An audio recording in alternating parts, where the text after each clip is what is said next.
Arabian ബ്രോസ്റ്റിന്റെ രുചി വൈവിധ്യങ്ങളിൽ തനതായ വ്യക്തിമുദ്ര പതിപ്പിച്ച ചിക് ബക്ക് ഇനി മുതൽ മലപ്പുറത്തും. മലപ്പുറം വലിയങ്ങാടിയിൽ ആരംഭിച്ച സ്ഥാപനം പാണക്കാട് സയ്യിദ് നാസർ അബ്ദുൽ ഹൈ ശിഹാബ് തങ്ങൾ ഉദ്ഘാടനം ചെയ്തു.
തനതായ അറേബ്യൻ ബ്രോസ്റ്റ് മസാലയാണ് ചിക് ബക്കിൽ ബ്രോസ്റ്റ് പാചകം ചെയ്യാനായി ഉപയോഗിക്കുന്നത്. ഇതിനാൽ തന്നെ സൗദിയിൽ നിന്നും ബ്രോസ്റ്റ് കഴിക്കുന്ന അതേ രുചിയിൽ ഇവിടെ നിന്നും ബ്രോസ്റ്റ് കഴിക്കാനാകും. ഇതോടൊപ്പം ബർഗറിന്റെ വ്യത്യസ്ത ശ്രേണിയും ഭക്ഷണപ്രിയർക്കായി ഇവിടെ ഒരുക്കിയിട്ടുണ്ട്. ഉദ്ഘാടനത്തോടനുബന്ധിച്ച് 16-ാം തീയതി വരെ ഒരു ഫുൾ ബ്രോസ്റ്റ് 449 രൂപയ്ക്ക് ഇവിടെ നിന്നും ലഭിക്കും. ജില്ലയിലെ 5ാമത്തെ ഷോറൂമാണ് മലപ്പുറത്ത് തുറന്നതെന്നും രുചിയുടെ കാര്യത്തിൽ ഒരു വിട്ടുവീഴ്ചയും ഉണ്ടാവില്ലെന്നും സൗദിയിൽ നിന്നും മസാലകൾ നേരിട്ട് വരുത്തുന്നതിനാൽ ഇതേ രുചിയിലായിരിക്കും ഇവിടെ നിന്നും ബ്രോസ്റ്റ് ലഭിക്കുകയെന്നും മാനേജിംഗ് പാർട്ണർമാരായ അലി പുള്ളാട്ട്, ഷൗക്കത്ത് പുള്ളാട്ട് എന്നിവർ അറിയിച്ചു. എന്തൊക്കെയാണ് ചിക് ബക്കിന്റെ പ്രത്യേകത? റെസിപ്പിയാണ് അതാണ് പ്രത്യേകത. അതേ സൗദിയിൽ നിന്ന് ഇമ്പോർട്ട് ചെയ്തിട്ടാണ്. പിന്നെ സൗദിയിൽ ഇപ്പോൾ നമുക്ക് രണ്ടാമത്തെ ബ്രാഞ്ച് വർക്ക് നടക്കുന്നു നിലവിൽ. മെയിൻ ബ്രോസ്റ്റ്, ബർഗേഴ്സ്, സാൻഡ്വിച്ച് ഒക്കെ നമ്മളെ പ്രൊഫഷനാണ്. നമ്മളെ ബ്രാൻഡിൽ തന്നെ ചെയ്യുന്ന പ്രൊഫഷനാണ്. അപ്പോൾ നമ്മൾ ഫസ്റ്റ് തുടങ്ങിയത് വേങ്ങരാണ്, ഒട്ടുതോടെ SS റോഡ് വരെ. 2ാമത്തെ കാടപ്പുടി, 3ാമത്തെ പുത്തനത്താണി, 4ാമത്തെ പരപ്പനാടി, 5ാമത്തെ സൗദി ജിദ്ദയിലാണ്, 6ാമത്താണ് മലപ്പുറം. റോസ്റ്റിനെ സംബന്ധിച്ച് പറയുകയാണെങ്കിൽ ഇതൊരു അറേബ്യൻ രുചിയിലുള്ളൊരു റോസ്റ്റാണ്.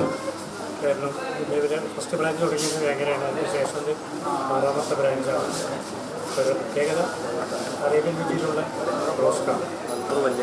ഉദ്ഘാടന ചടങ്ങിൽ നഗരസഭാ ചെയർമാൻ മുജീബ് കാടേരി, വ്യാപാരി വ്യവസായി Malappuram municipal secretary Mujeeb Rahman, treasurer Sayyid Gulf, മുൻ പ്രസിഡന്റ് പരി ഉസ്മാൻ, വനിതാ വിംഗ് അഫ്സത്ത് ആലങ്ങാടൻ, KHRA ജില്ലാ president Samad CH, vice president Biju കൊക്കീറോ, യൂണിറ്റ് പ്രസിഡന്റ് ചെറിത് airlines, secretary Arafa Manu, treasurer Hameed തുടങ്ങി രാഷ്ട്രീയ, സാമൂഹിക, സാംസ്കാരിക രംഗത്തെ പ്രമുഖരും സംബന്ധിച്ചു.